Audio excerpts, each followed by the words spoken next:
are wanting to start a Teachers Pay Teachers store in 2021 or really any year, you are in the right place. Today we're going to talk all about how to get started on Teachers Pay Teachers the right way, what to focus on, what to do, when to do it, all of those good things. If we haven't met, my name is Becca. I have a Teachers Pay Teachers store called Becca's Music Room, and I share my whole experience, how much money I make, what I'm doing, what's working, what's not working with all of you here on YouTube and on my Instagram at becca.e.davis. So if you are interested in more TPT tips, definitely hit the subscribe button and go follow me over on Instagram.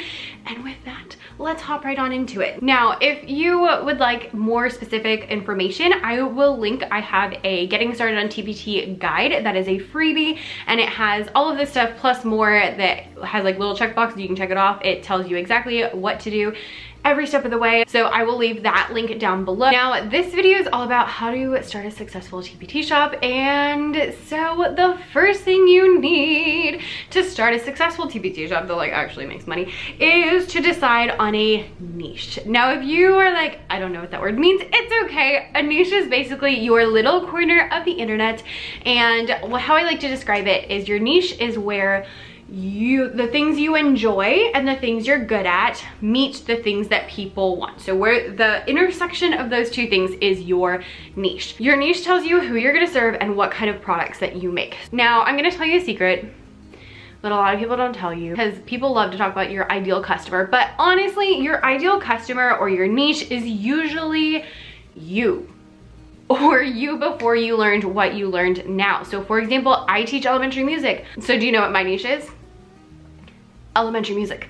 Now within elementary music, there are some things that I am better at than others. So like I'm really good at centers games, and I'm really good at making lessons based off of books. And so those are kind of my niche within elementary music. But as long as I stick to elementary music, I'm doing pretty good. You want to do the same kind of thing. So if maybe you're a second grade teacher, then your niche would be second grade, but if you can get more narrow than that, it's gonna be better. So maybe you're like, let's do second grade guided reading, or let's do second grade math activities, or those kind of things. It's going to help a lot because first off, you'll know what to make. Secondly, your buyers will know that whatever you're selling is for them, because if they like the other stuff, they're gonna like this stuff too. And third, it just makes life a bajillion times easier because you know what to make and what to do and who to talk to and all those good things. When it comes to your niche, I really suggest starting small and then getting broader as you go. So even if you're like, well, I just wanna do, you know, all sixth grade science activities, cool. I would still start with some really specific things first. So maybe you start with like, I'm gonna do sixth grade science activity subplans. Okay, and do a couple of those, and then as you go, you can kind of get more broad and bigger until you get to just like sixth grade science activities. But I would start more niche because, I would start with a really small niche so that you can really narrow in on your target audience and what you're making, and just have those people find you and know what you make and know what you're gonna make and all of those good things. So after you decide on your niche, which is really just a fancy way of saying what your store is focused on, then you need some products, but not just any products. You wanna make some products that are connected. This goes hand in hand with the last point, which is why I started with that point, is you want your products to be connected. You don't want to just have like, here's a random product, there's a random product, there's a random product, which is 100% what I did. And if I could go back, that is the #1 thing I would change. And instead I would do product lines. If you stick around my channel long enough, you will be so sick of hearing me talk about product lines because they are magical. Product lines basically just means that you have similar items. So you can have two main types of product lines. You can either have one subject and different activities. So for example, I have a set of lessons that are on the song Up on a Housetop. It's Christmas time, that's why I'm bringing that up. So I have a presentation, like a PowerPoint you can show, and I have a Google Slides activity for the kids to do, and I have Google Forms activities, and I have printable activities that they can do. But those all go together, but they're different things. The other way you can do it is that you can have the same activity for multiple standards or multiple concepts. So another example of that would be, I have a game called Kaboom, super fun, and I have a rhythm kaboom, I have a solfege kaboom, I have a treble clef kaboom, I have a recorder kaboom. I have the same game in a bunch of different versions, and what that does is it saves me time making products because I already have a template, I already know what I'm doing, and so it's really easy for me to make a second one of something I've already made, and it helps my buyers because now they have products that are related to each other. So if they get one Kaboom game and they love it, then they can come back and get another one for a different concept and teach something else with the same activity. It also means that they might buy more stuff at the same time. So instead of buying just the Up on a Housetop printables, they might buy the whole set of Up on a Housetop activities. So product lines basically save you time and make you more money. What's better? Now, I'm not saying every single one of your products has to be related because that's probably not gonna happen, but have like sets of products that are related and kind of work on like, here's one set, here's another set, so that it just really helps maximize your time and maximize your profits. When it comes to products, your goal is 50. Now, when I say this, a lot of times people are like, do 50 products. Yes, you can, first of all. Secondly, you don't need to do 50 products by like a certain date. You just would, that needs to be like your goal and your guiding star, and that is what you need to work on until you get there. Before 50 products, like that is your main goal and your main focus on what you're doing. After you get to 50 products, still make products, still work on that, but you can kind of expand and work on other things. The reason I say 50 is because one, it'll help you to get a workflow down. You will know how to make your products and do a much better job. You'll see a huge difference between product number 1 and product number 50. It's a little embarrassing, not gonna lie. Number 2 is that it's going to help your store have more chances to get found. One of the biggest questions I get is, how come my store's not selling anything? And when I go and look, it's usually because you don't have any products. If you only have 3 products, that's only 3 chances to get found in search. If you have 50 products, you have 50 chances to get found in search. Now, I've also gotten the question, what's magical about 50? Nothing's magical about 50. It's just a good number and a good kind of like checkpoint to hit. I don't think that anything is going to happen between 49 and 50. Like, you don't get to 50 and it magically flips a switch and things are amazing. But when you get up into that area, you start seeing more sales and more of your products taking off because you have enough products to get found and your customers have more things to buy. So again, if they like one of your games, they can come back and buy another one. If they come back and you don't have anything else, they can't buy anything else. So there's that. Also, if they see a game they like and then they go and check out your store and there's nothing in there, then they aren't gonna have anything else to buy. And they might even leave and be like, oh, this person has no idea what they're doing because they don't have any products. So fill your store. I always tell people, it's like walking into a store and there being nothing on the shelves. It's super awkward and you're like, I don't know what's wrong here, but something's wrong. So go ahead and just fill up your store. Take your time, make good quality products, but that needs to be your guiding star at the beginning of your business. Number 3 is hit up those product thumbnails in descriptions and previews. Now, we're gonna talk a couple of TPT terms. If we were in school, I would make you do mirrors up and repeat after me, but we're not, so I won't. So basically, when you upload a product, your first picture is what's called the cover. The cover is what shows up in search. So you want your cover to be pretty so people want to click on it.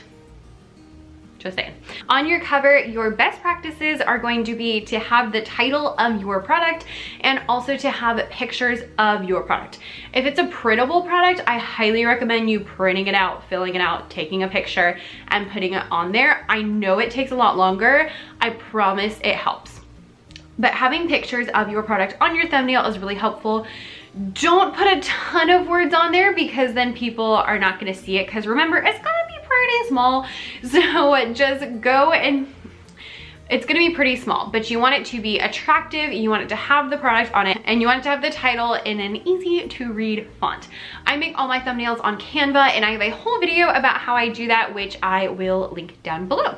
Now, when you upload your resource, you'll have that cover and then you'll have 3 more thumbnails, are what they're called. And there are 3 more pictures that you can use to show off your product. First of all, use all of them.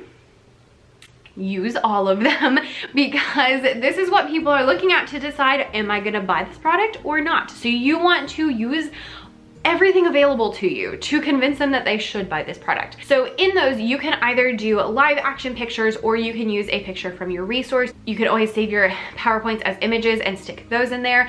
I will say again, if you print it out and all of that, it does do better, but you do not have to do that. It's just gonna be up to you and how much effort you wanna put in it. I would suggest using all of them, and I would suggest uploading them yourself. So when you do it, there's like one box that says like upload thumbnails from resource, and there's another one that says upload thumbnails now. Go with upload thumbnails now, and that way it's just easier for you to pick them, especially if you want to use pictures that you have taken. If this is something on the computer, then you'll want to use slides from there. Obviously, you might even want to use screenshots from your computer and stuff like that so people can see them. Now, you also have preview, and that is where you can upload a PDF document that is kind of like a little bit of your resource. I do this a few different ways, but it is super helpful, especially for longer resources, to put that in there so people can see like all of the variety of what's in there and all those things. I do suggest that you watermark it, which just means that you put preview or put your name over it before you make it into a PDF so that people can't just print that out and use it. But if you use the preview feature, it's going to make a huge difference. You can also make video previews, but I will not get into that in this video because even though yes, they are awesome and helpful, I don't want to overwhelm you too much. So cover, thumbnails, preview.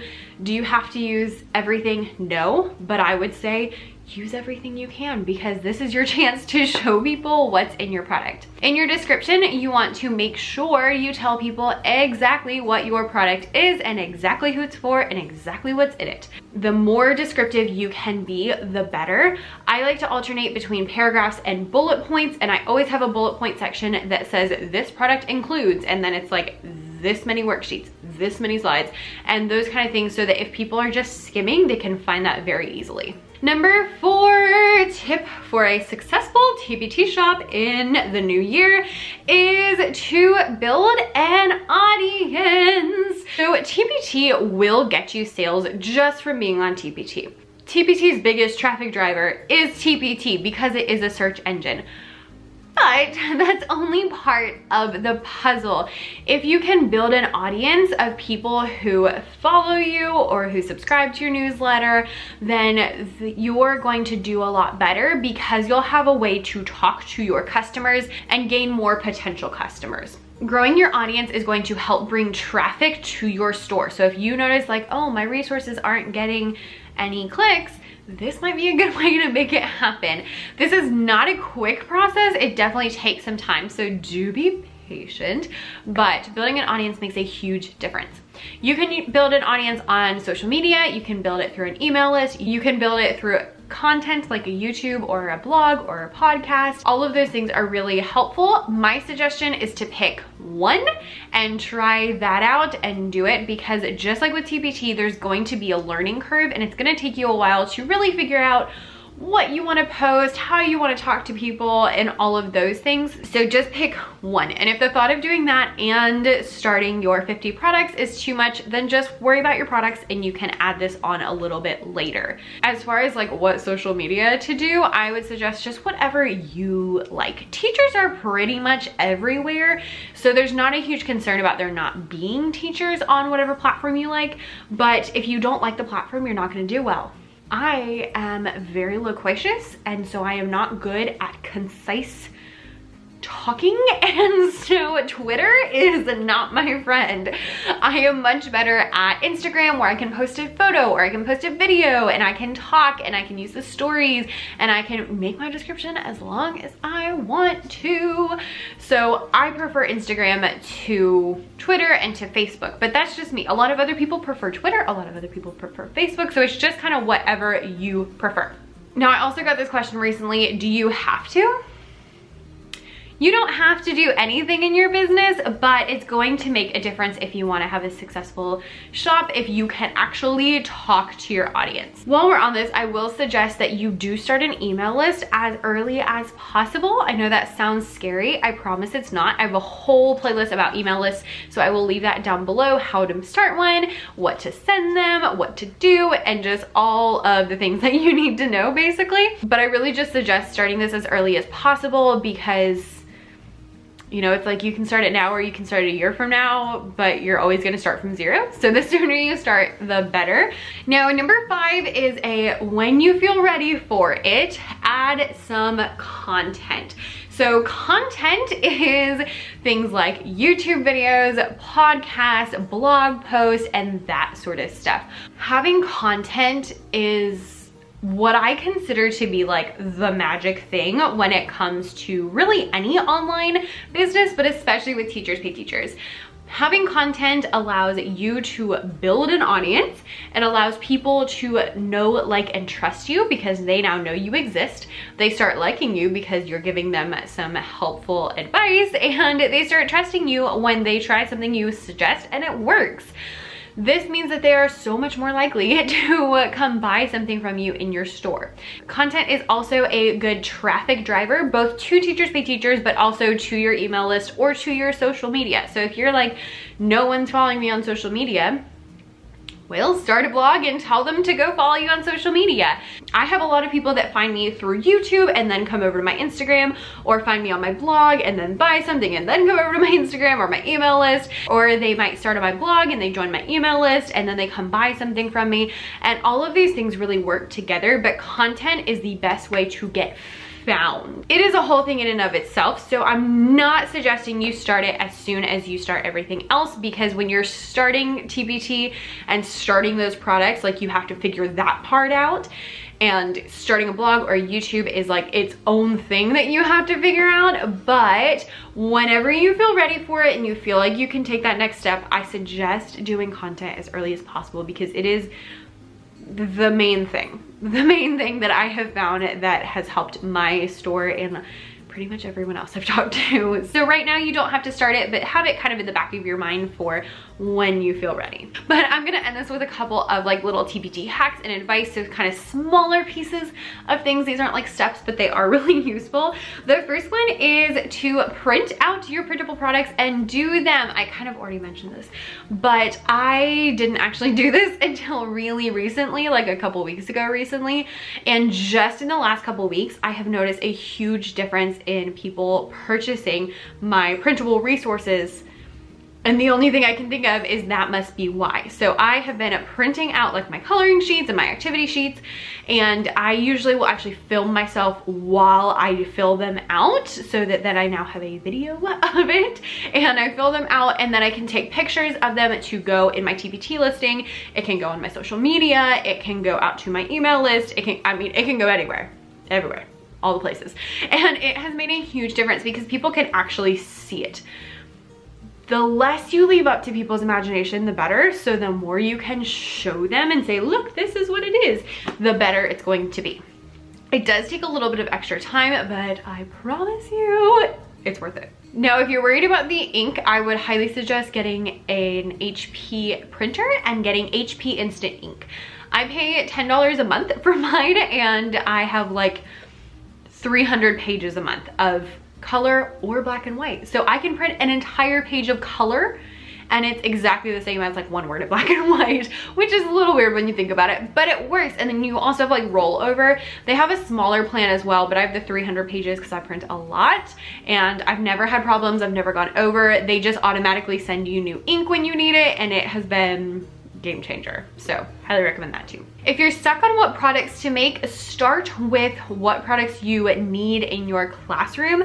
If you're not in the classroom, then you can talk to other teachers that you might know and ask them what they need. Or you can always hop in a Facebook group, which is a little bit of a dangerous thing to do, not gonna lie, but see what people are asking for and mentioning in Facebook groups, or even post something and just say, hey guys, what do you think you need? and just see what they say. These things will all help you come up with ideas of what people actually need, and that will kind of give you a starting off point. So I usually start with what I'm using in my class, and then I jump from there. So for example, I needed that up on a housetop presentation in my class. I didn't use the rest of it in my class this year, I might next year, but I did make the rest of it so that I now had a variety of products that people can purchase, and then next year, if I need it, I already have it, which has happened quite a few times where I'm like, I need a worksheet for this, and I'm like, oh, I already have one.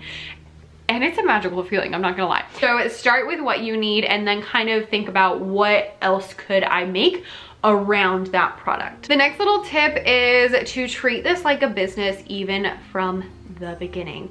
This is a business. I don't say that to scare you, but go into it like I'm working, I'm doing a business. You go into it like a hobby, then you're gonna kind of take it for granted. You're gonna pick it up a few weeks and then kind of like forget about it, and you're just gonna kind of be on and off. If you treat it like a business and really think through like, okay, what are some hours this week I can work?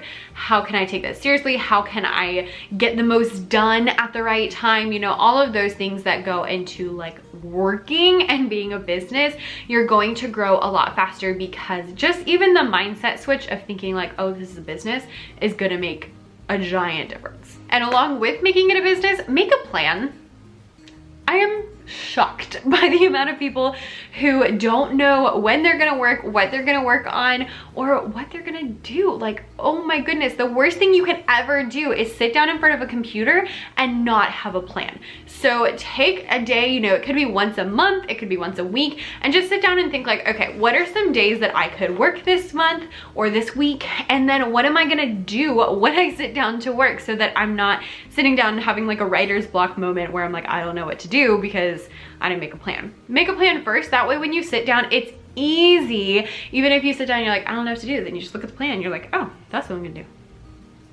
Easy breezy. Your planning brain is different than your doing brain. So just keep those separate. Make a plan for what you wanna do, how you wanna do it, and all those good things.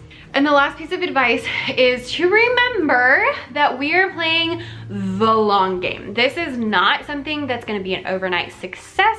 Some people may make it seem like it is, but it's not. It's a long game, and if you want to do well, you will, but it might take a while. So you need to be patient, especially in those first couple months, because you're probably not gonna sell much in the first few months, and you're gonna be working a lot, and it's gonna be kind of stressful and sad, but it's okay. It happens like that for pretty much everybody, and you'll come a long way. I made $7 my first month of Teachers Pay Teachers. A whole $7. And do you know how many hours I put in? A lot. But now I make a lot more than $7. So do just remember that this is the long game. You're not gonna be satisfied overnight. And my suggestion to you is to find something else to kind of motivate you. So for me, I love the product creation aspect of it. So I like coming up with new ideas and the actual creating part. And that's kind of what gets me going. I love that. And then I love like making videos and blog posts to help people.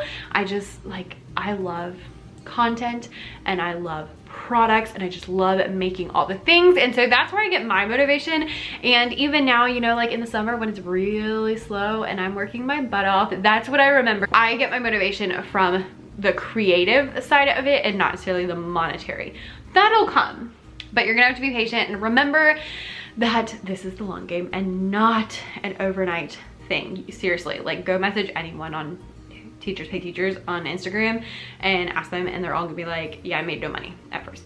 But after a while, it will work itself out. So just especially at first, you gotta find your motivation in something other than that. I hope this video was helpful. I'm very big on actionable steps for how to get to what you want to do. So if you enjoyed this, please make sure you hit that subscribe button down below and click the link so that you can get that freebie that I was mentioning. And yeah, I'll see you later. I make many videos all about Teachers Pay Teachers and teacherpreneurs and teacher authors and all those good things. So hit the subscribe button down below, and I will see you next time.